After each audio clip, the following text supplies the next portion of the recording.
ಆಮೇಲೆ ಚಿಂತಾಕಿ, ನಾಗನಪಲ್ಲಿ, ಮುಂದೆ ಬೆಲ್ದಾಳ್ ಹೋಗ್ತಾ ಇದ್ದೀನಿ. 9 ಊರು ಇವತ್ತು ವಿಸಿಟ್ ಮಾಡ್ತಾ ಇದ್ದೀನಿ. ನಿನ್ನೆ 9 ಊರು ಮಾಡಿದ್ದೀನಿ. 2 ತಾರೀಕಿಗೆ 9 ಊರು ಮಾಡಿದ್ದೀನಿ. ನಮ್ಮ ಪ್ರಯಾರಿಟಿ ಎಜುಕೇಷನ್ ಸರಿಯಾಗಿ ಆಗಬೇಕು, ಎಜುಕೇಷನ್ ಕೊರತೆ ಆಗಬಾರ್ದು. ಅದಕ್ಕಾಗಿ ನೀರಿನ ವ್ಯವಸ್ಥೆ, ಶೌಚಾಲಯ, ಪ್ಲೇಗ್ರೌಂಡ್, ಗಾರ್ಡನ್, ಕಂಪೌಂಡ್ ಎಲ್ಲ ನೋಡ್ತಾ ಇದ್ದೀನಿ. ಜೊತೆಗೆ ಹೆಲ್ತು, ಚಿಂತಾಕಿ ನಾನು ಹಾಸ್ಪಿಟಲ್ ಪ್ರೆಸಿಡೆಂಟ್ ಇದ್ದೀನಿ.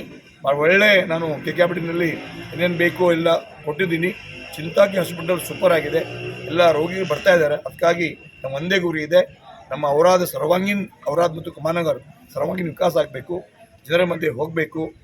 ಏನು ಡಿಮಾಂಡ್ ಇದೆ ಮಾಡಬೇಕು ಅನ್ನೋ ಕನಸಿದೆ सर। अभी मार्च में जो बजट